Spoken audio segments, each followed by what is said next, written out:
I've got a very interesting question for you. What's your immune system? Do you know it's a word that we use so much, isn't it?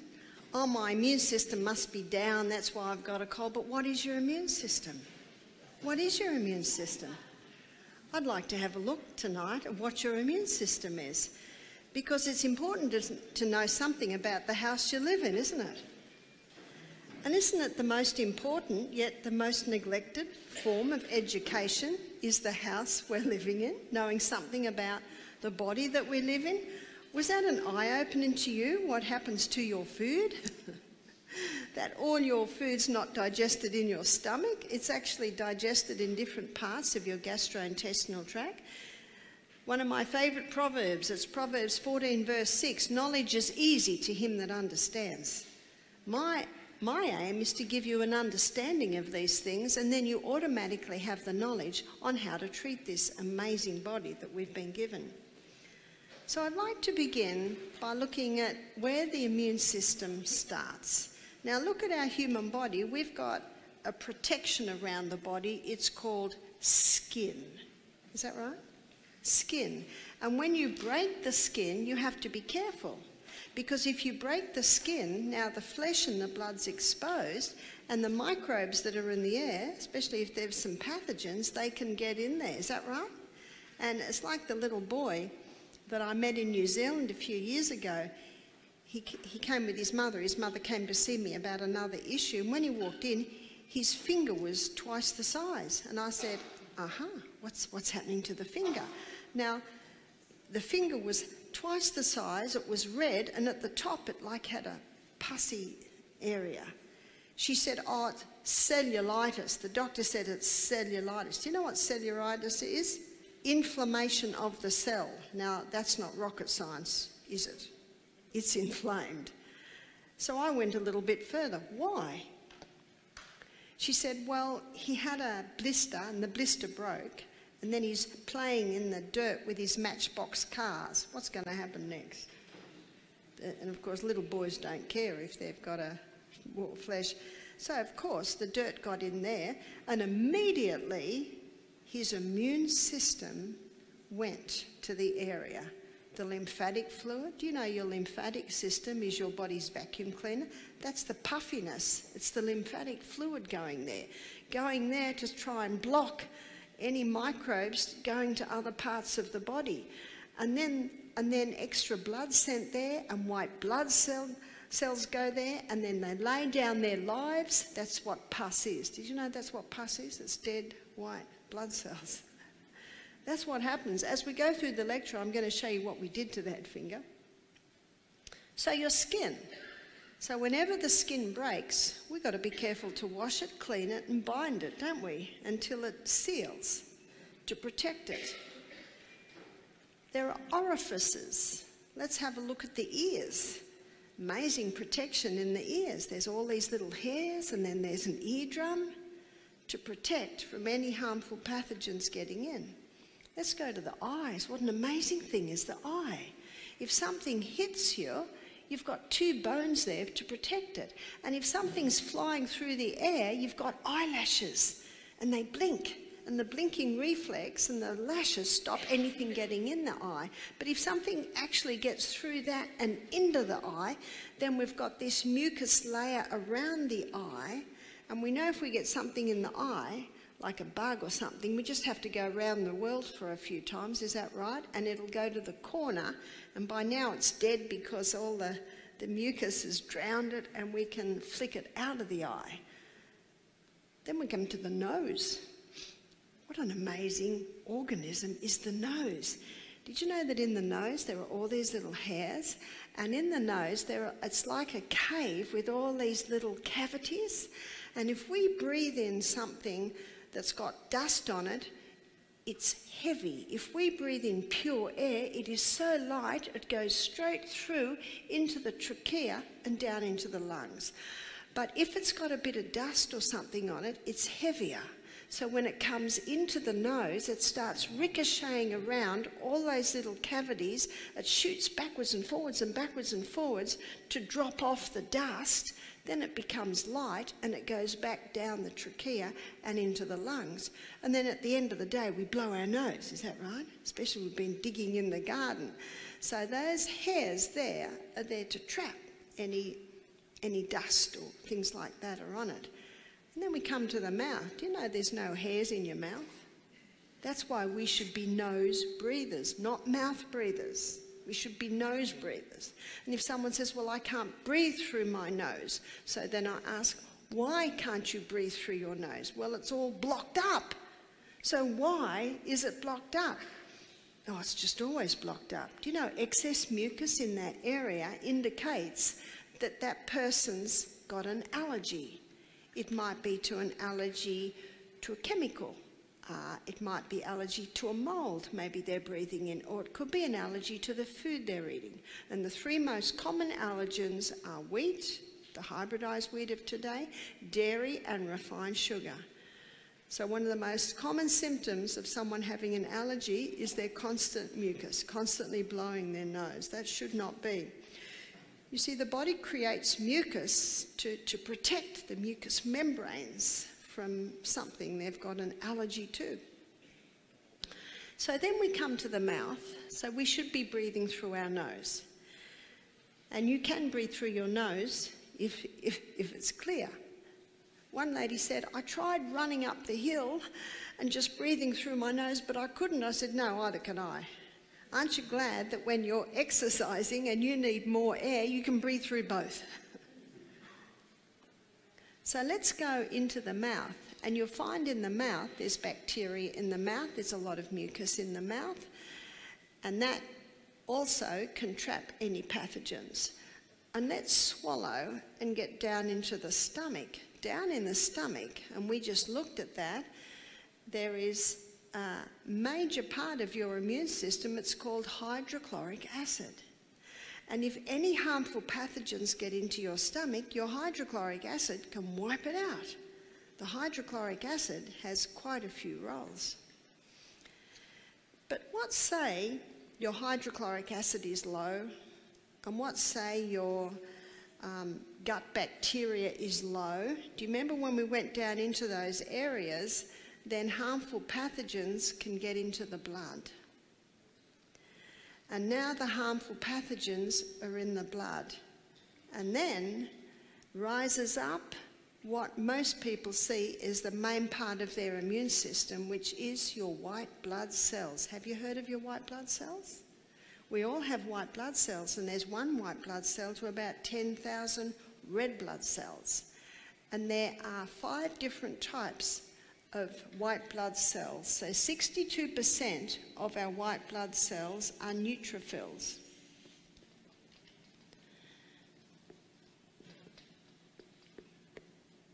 They make up the most part of the white blood cells. And then 18% are monocytes. That's another type of white blood cell. And then 16% are made up of lymphocytes. Now, lymphocytes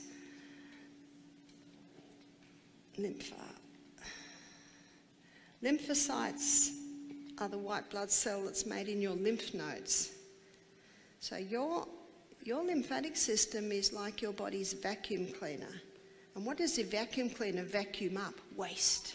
So your lymphatic system sucks and sweeps up waste from the tissues, takes it to the nodes. Your lymph nodes are in your neck, in your armpits, and in your groin. They're your main lymphatic nodes, and in those nodes are lymphocytes.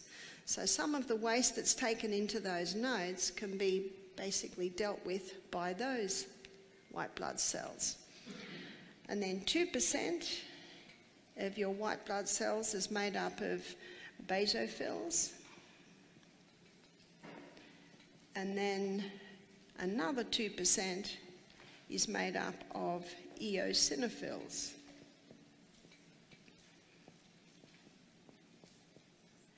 So that's your white blood cells. They're your internal army. And they are designed to wipe out any harmful pathogens that may get into your blood. Now your lymphocytes, they are the scouts. They're looking around for any problems.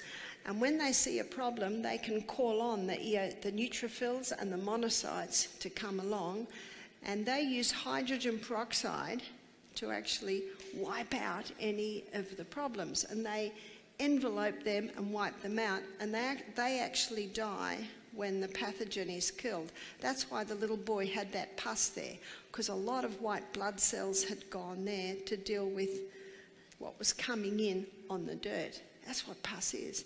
And that's why a smoker, he'll often be coughing up green or yellow lumps. And some people say he's got an infection. He hasn't got an infection. It's just cleaning up the damage from all those years of cigarette smoke. You see, your body can heal itself. My sister is a senior science teacher, and when she teaches immunology to her senior students, when she finishes, she says, see, the body is designed to heal itself. So when we've got any type of problem in the body, what makes sense is to boost your white blood cells. That makes sense, doesn't it? Now, one way to boost them is a fever. And fevers have been used for centuries to boost the white blood cells to clean up any problems that might be in the body. So at Misty Mountain Health Retreat, every afternoon our guests go into a steam sauna. And the steam sauna, usually the temperature sits at around 46 degrees, and you get very hot. And we give you a bucket of cold water with a little face cloth in it, and you can keep your head cool, because the only part of your body that doesn't like getting hot is your head, your brain. And about every 10 minutes, you can get out of that hot, run down the steps and dive into the mountain stream. And if you're not agile enough to run down the steps, there is a cold shower that you can do there. Some people say, cold shower? I said, you're wanting one because you get so hot. And then back in the steam bath, and you might do that for about another 10 minutes, and then charge out and dive in the cool pool again. You only need the cool for about 10-15 seconds, and then back into the hot sauna. Now, by the time you've been 10 minutes in the third session of heat, your body temperature is usually up to about 40 degrees. That's a fever, yeah? Now, when your body is up to a fever state, and remember, the only part of your body that doesn't like getting hot is your brain. And because you're running and diving in the mountain pool and then running back and keeping the head cool, your brain keeps quite good. So when your body temp gets up to 40 degrees, your white blood cells sometimes can triple. Your metabolic rate increases by 400%. Wow. Do you know what that means? Healing increases by 400%. Your blood's zooming around your body. Now, why is your blood the healer? Let's have a look at blood. Why is it the healer, or the life of the flesh? It contains red blood cells, and it contains white blood cells. And they're your white blood cells there. So what does the red blood cells contain? They carry oxygen. Oxygen, the most vital element needed for life. Cancer cannot live in the presence of oxygen. Makes a lot of sense to boost oxygen. Right? Red blood cells also carry your nutrients. They're carrying nutrients to the cell. Do you remember we've been looking at the CBD, the central business district of the human body, the inside working of the cells, what it is your blood that carries these nutrients and this oxygen to the cell. It also carries the water, and it also carries away the waste. Carries away waste. So no wonder it's called the life of the flesh. So let me explain to you what we did for the little boys, only 7, with the finger. I said, what have you been doing? She said, well, he's on his 2nd course of antibiotics. Well, this is 10 days on antibiotics. And I'm thinking, how could it have looked much worse than it is? Is it working? He's on his 2nd course of antibiotics. He's taking painkillers and sleeping tablets to sleep at night. Oh, he's 7. I'm not criticising the mother. What do you do? I said, can I try something? She said, please. So what I did was I got 2 mugs. And in one mug, I put hot water. Now, when you have a hot shower at night, and the last 2 nights when I've got home, I've had a hot shower and it almost hurts at first. I didn't realise how cold I got. And it's stimulating, yeah? It's very nice, because we're warm-blooded creatures, so how we love the warm. So the hot water, when you initially apply it to the human body, it has a stimulating effect. It stimulates. But I think it's probably only about 3 minutes before I'm getting very relaxed. Is that right? And everything's slowing down. It's like you get into a hot bath. At first it's tingling, and then you can just about fall asleep. Is that right? So after 3 minutes, we get to a depressed, it's actually a depressed state of blood flow. Everything's slowing down, slow or depressed. And then I got a mug that had cold water in it. Now this is New Zealand, so we didn't have to put ice in it. If you're in Brisbane, you have to put ice in it. It's got to be very cold. The hotter the hot, the colder the cold, the more powerful the reaction. But I'm not going to make this little boy put that sore finger in very hot water. I get him to put his good finger on and get him comfortable with that, and then put the sore finger in. Ouch! I said, just keep dipping it. It's too hot. Okay, put a bit of cold in. You've got to work with the will of the person. When you put that finger in cold water, it stimulates. In fact, it's not unusual at Misty Mountain Health Retreat to hear screaming when people dive into the cold creek.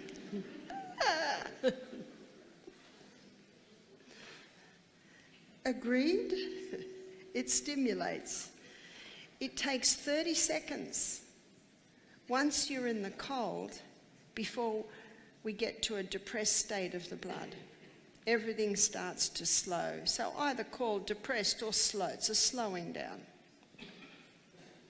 So what I do is I put the finger in the hot for 3 minutes, and then I put it in the ice cold for 30 seconds. And while it's in the ice cold, I put a little bit of boiling water into the hot to bring it up to the hot. He's watching me, so I say, put your good finger in. Are you happy with that? Yes.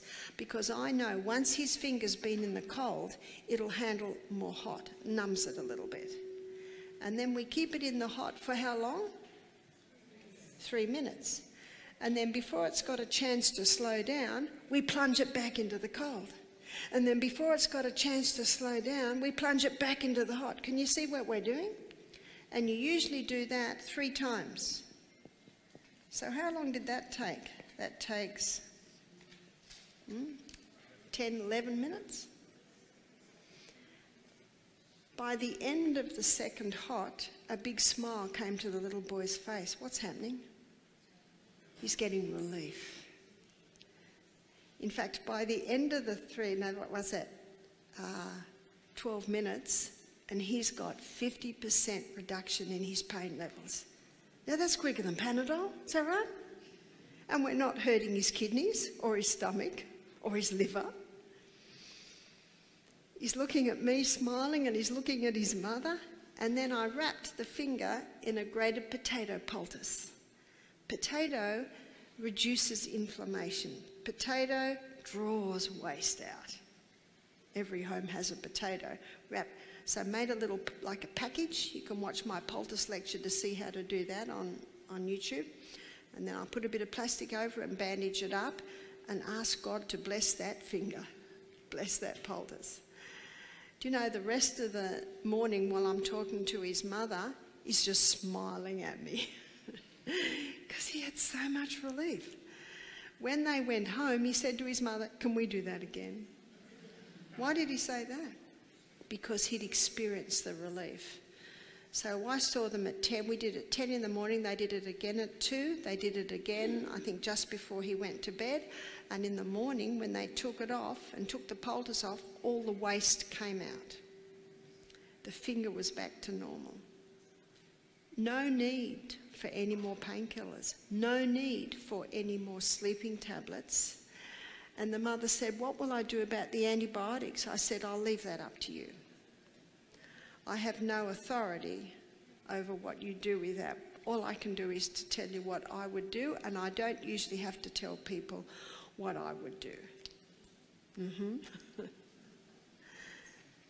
So he got more relief with those simple treatments. What did I do? I boosted his immune system. I boosted his white blood cells, because all I did was increase blood flow to that finger. And your blood is your healer. That's the healer. So how important that you've got well-hydrated blood. How important that you've got good nutrients in that blood because you're eating a plant-based diet, lots of vegetables, greens, fruits, nuts, grains, legumes. How important that you are drinking adequate water. You just got to make sure that blood's good. Now, I could do those hot and cold treatments on a person who's not drinking water, not eating nourishing food, and will actually still get a result, but it's not going to be as good. How simple. You see, your blood is your healer. Not only does your blood contain all the nutrients that you need for healing, it also contains your internal army. Your immune system, so to speak, that will wipe out any harmful pathogens. In fact, our body's got everything we need for healing. One of the best blood cleansers that there is your greens. You see, the molecular structure of human blood looks like that, and the molecular structure of plant blood looks like that. Would you say that's almost identical? But with human blood, the middle structure is iron. With plant blood, the middle molecule is magnesium. That's the only difference. And things like green barley, spirulina, wheatgrass, they're one of the best blood and tissue cleansers there is. That chlorophyll has a great cleansing action on the body. So if the mother said to me, "Can we do something to even help the blood cleanse?" I'd say, yeah, have a little green barley supplement. Green barley's not easy to take, but if you put it in lemon or grapefruit juice, it's a little bit easier. A little bit easier to take. So when someone says to me, I think my immune system was down, I've got a cold, do you know the immune system's high? Because when you get a cold and when you get a fever, your white blood cell count can almost triple. A cold is a house clean. It's just a house clean. And every time you blow your nose, what are you blowing out? Waste. Your body's cleaning the house. That's why they'll never find a cure for the common cold, because it's just one of the body's ways of getting rid of waste. But if you're drinking adequate water, if you're exercising every day, if you're eating a plant-based diet, we live in a self-healing, self-cleansing organism which will naturally be throwing off waste every day, and you rebound every day. You know what your rebounder is? That's your lymphatic stimulator. When you rebound every day, it's helping the body cleanse the tissues. You have a pump, it's called the heart, and it pumps blood all through the body. And you have a second heart. Do you wonder how the blood gets back to the heart? We've got a second heart, it's called your calf muscle. And to stimulate your calf muscle, all you have to do is that. That's why when you're sitting on the plane, they tell you to move your feet up and down, because it's stimulating your second heart, your calf muscle. And the exercise that stimulates your calf muscle better than any other exercise is rebounding, because you're constantly springing on that rebound mat. And it's the best cure for varicose veins, because the pump that gets your venous system working is the rebounder. It strengthens those calf muscles that are getting that blood back to the heart. Your capillary system has little muscles all around it, so when your heart pumps, those little muscles are pumping all the way through, and when you work your calf muscle, it's pumping it all back. But your lymphatic system does not have a pump. Let me draw your lymphatic system. It's like a lot of little canals, and they have gates all the way along. And when you wake up in the morning, all those gates are shut. And when you get on the rebounder, and you're jumping on the rebounder, when you're up to the height of the jump, every gate opens. When you hit the mat, every gate closes. When you hit the height, every gate opens. When you hit the mat, every gate closes. Can you see a pumping action happens? So remember what your lymphatic system, it's your body's vacuum cleaner. It sweeps away waste from the tissues. And when you rebound in the morning, you start up your lymphatic system. And all you have to do is walk from the kitchen to the lounge room, scratch your head. Just all these little activities keep that lymphatic system going all through the day.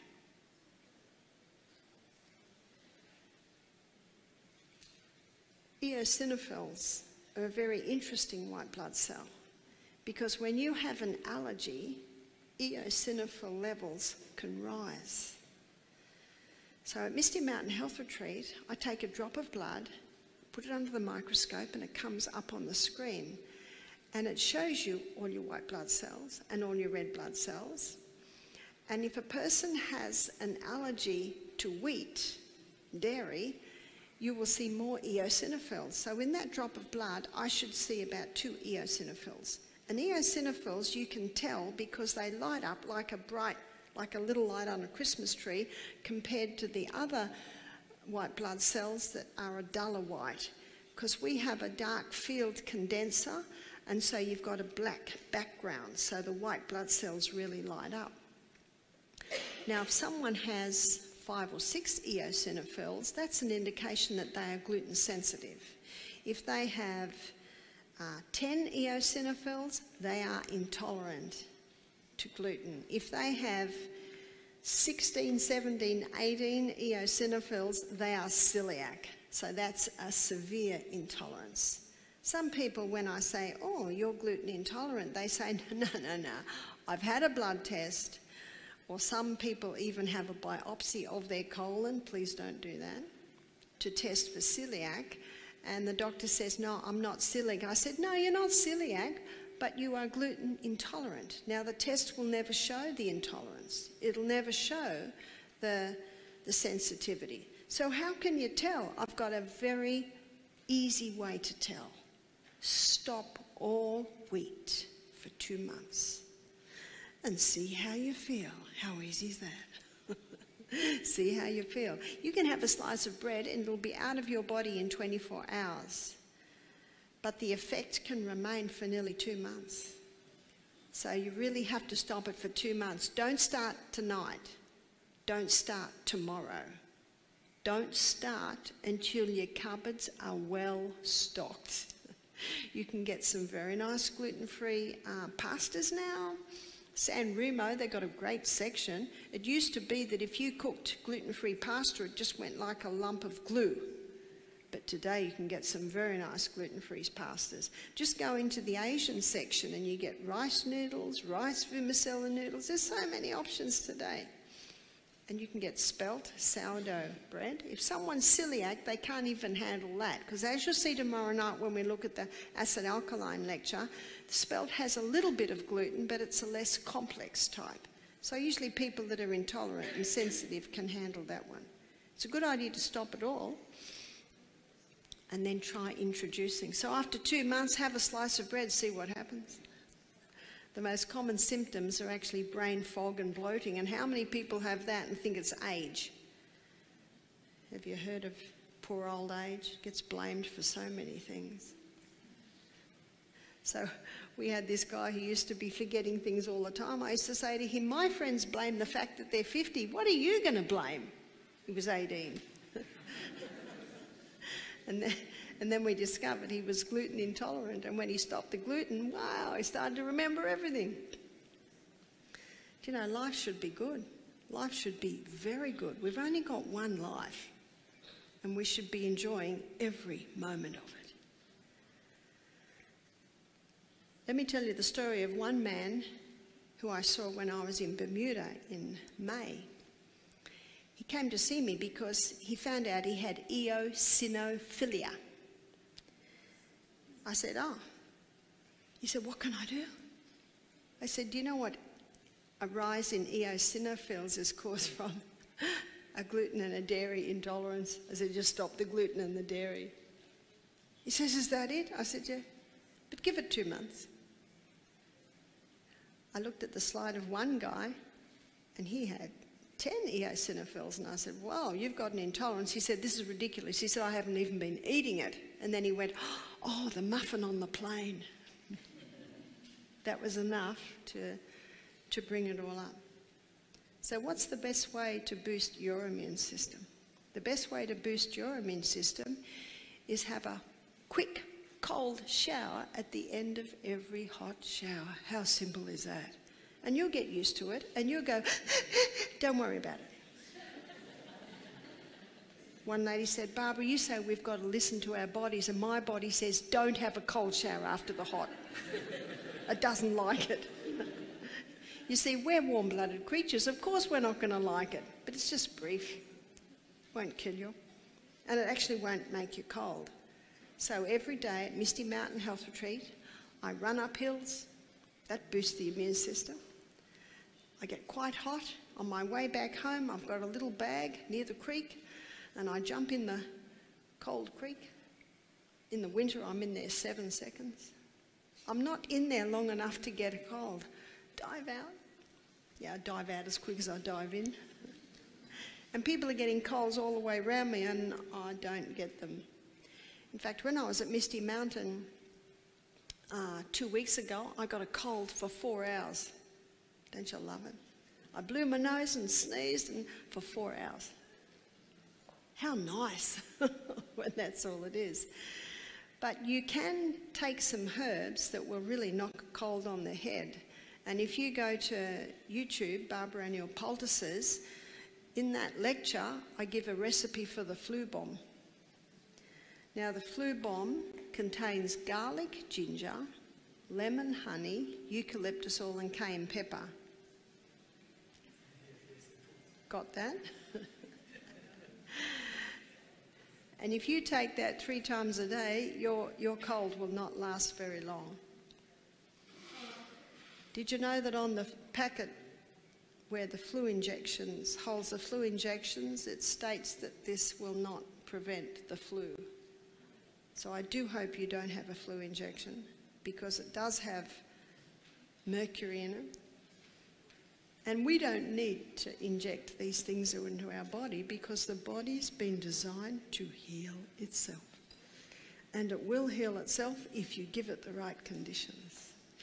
Are there any questions before we close? Yes?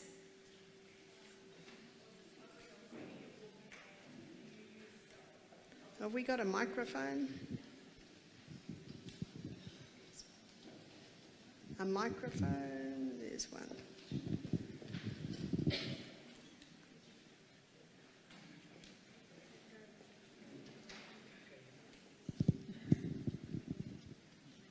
Thank you, Barbara. I do have IBS, and when it comes to seasoning the food, I noticed that in your book you use Celtic salt. My kids and I use Himalayan salt and some savoury yeast flakes, and maybe sometimes we use some stock. Do we need to use all that, or is just Celtic salt sufficient? When I flavour foods, I use the Celtic salt. I don't use any stock cubes, because I've yet to find stock cubes that don't have hydrogenated vegetable protein or hydrogenated vegetable oils, which are other names for MSG. Do you know what they're using for a name they're giving to MSG now? Natural flavour enhancer. How scary is that? And I use fresh herbs. Grow your fresh thyme. Put them in just before you serve your meal. They're fantastic. I use good quality olive oils. And if I want a dish, maybe a soup, to have a bit more spark, I'll dissolve a little bit of miso into hot water, and that gives a richness to the soup. So use your fresh herbs, use your good quality salts and oils, and you will not need flavour enhancers. I never used yeast flakes because it is yeast. Any questions? Yeah. We'll just follow. We'll get to you. Hello Barbara, I'd like to thank you for your talks. Dale is my name. I've spent 47 years in horticulture, agriculture. I've watched the breakdown of a lot of our foods through our crops and all the rest. One of the key questions that I would like to ask you though, however, is with regards to water, how would you, or what would you suggest to the people here about how to purify their water? How to purify your water? Do you know the chlorine can be evaporated quite quickly by just, sitting it on the bench? In a few hours the chlorine is evaporated. It's the fluoride that's the hardest to get out. And my husband has started his own political party. It's called the Involuntary Medication Objectors Party, objecting against the government forcing parents to vaccinate their children when it's not proven that they prevent disease, but also objecting against putting fluoride in the water. A whole town will object to it, and yet they will still put it in the water. And the fluoride in the water is toxic, and it only hardens the outside of the teeth. So why do we have to drink it, and why do we have to bathe in it? You see, it defies reason. So how do you purify your water? Reverse osmosis is one process that will get the fluoride out, and they have developed those filtering candles now, those little units you can put in those ceramic water filter things, and they have developed one now that will get the fluoride out of the water. So you've just got to investigate to make sure the water you're drinking is pure water. Because I know that they are suggesting to us to drink more tap. They're at us all the time with regards to that. But what I have found over the years, in particular on our crops, we first started out with pretty much chlorination of water, and I've always looked upon it. They say that we shouldn't drink normal rainwater because that's hard water. And I can see the effect that's having not on only our animals but also on us as well. But then they went and added the fluoride, just as you're speaking of, and now they're adding ammonia and all that as well. And there is another one that I have detected that I haven't been able, I can never seem to remember it. But as I suggest to people, if it was me, I was brought up basically on reservoir water, dam water, boiled, case of liver fluke or anything like that, or some of the things that can get in dam water, or even some of the stream waters, depending. But yeah, I just, But can you see that if you drink rainwater or dam water and you've got strong hydrochloric acid, that actually wipes it out. So we're getting back to making sure you've got good hydrochloric acid too. But I think the body can cope better with microbes in water than it can cope with fluoride or ammonia or chlorine in water. So yes, it's a good point to make sure that you're drinking pure water. Thank you.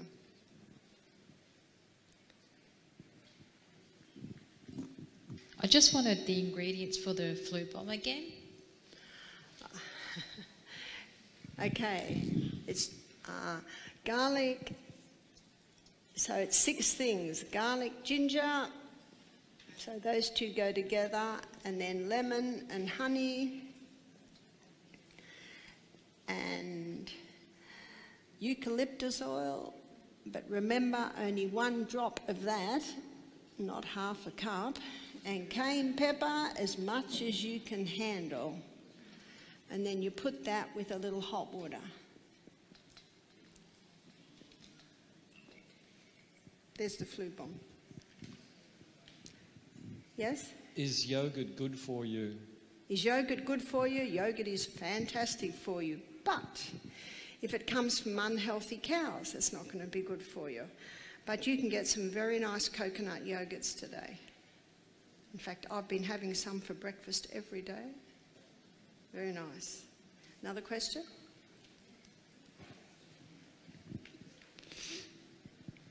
Hold on, we'll come back. We've got a microphone. Barbara, for myself personally, it's been very exciting to come to one of these lectures with my brother.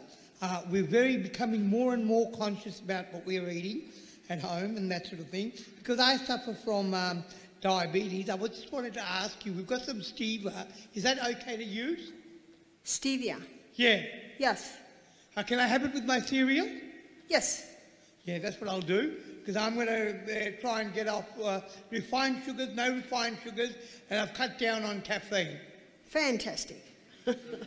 Fantastic. There was another question there. I had a question in regards to the circadian rhythms of the sun, and what is it that determines what's the best bedtime? Is it when the sun sets, or is it when the sun rises first thing in the morning? Light and dark signals are fed through the optic nerve to a control centre in the brain where your body clock communicates. And your body clock is your suprachiasmatic nucleus, you might know that, and that communicates with the pineal gland. So it's the light and dark signals that are resetting your circadian rhythm. And the figures are showing that at 9 p.m. to 2 a.m, that's when the hormones are released that are responsible for rest, rejuvenation, healing, house cleaning, anabolism, all of that's happening in those hours. And is it possible to use the blue light from your phone to adjust that time hour range to what best suits you? So if you were to use your phone, the blue light on your phone up until 9 p.m, and then you plan to go to bed at 10 p.m, could you change that 9 p.m. being the best time to 10 p.m. being the best time? Well, I've got some good news. In about 2 weeks it will be 10 p.m. But the blue light from the sunlight is the main setter of the circadian rhythm, and it is true that your technology gives off blue light, but it's a different frequency, and probably it is most dangerous at night because the body knows it's had the sunlight and now it needs that the night lights. So no, sorry, you can't play with that one. Thank you very much. Hi Barbara.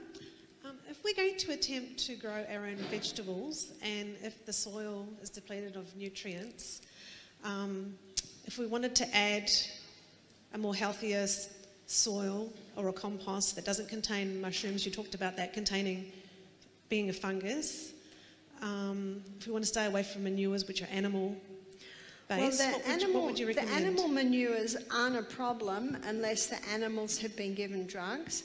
But the wonderful thing about the microbes in the soil is they can break all that down. And that's why your compost is so important. And there are companies that will make compost for you. And you can actually buy the compost. But you can make your own compost. You just have to have a place where you can actually put it. But it's the microbes in the soil that are transforming all those nutrients into usable nutrients by the plants. So that the key is the microbes in the soil, and that's what the compost gives you. But every time you grow a crop and you harvest it, you shouldn't put another crop in until you feed that soil, and the best is the compost. So all your manures should be composted, all your plants should be composted. Just in regards to that compost, with your compost bin, should that be in the sun or the shade or a bit of both? Oh, probably a bit of both. Yeah. Oh, good day, Barbara. A bit nervous, but got a question. Being in Australia, it is a meat-eating country. A lot of cattle and sheep, and even New Zealand will be a big meat-eating country. What recommendation per month should one eat? Well, I'm a vegetarian and I don't eat meat, so I actually don't advocate meat, but I do acknowledge that some people want to eat meat and it is their choice to do that. But if they ask my advice, it must be organic. Because the animals today, they're given so many drugs. I mean, a lot of cows today, they don't even eat grass. And a lot of diseases happening because of the meat. The only way a human being can get away with eating meat and not be sick from it is to have a very small amount. In the book, The China Study, Dr. Colin Campbell, he shows that he could switch cancer on and off by the amount of meat and animal products he was giving those rats. So the only time that the cancer didn't turn on with animal products was when they ate 5% animal products, which is a very small amount. Okay, I'm given the sign that time is up.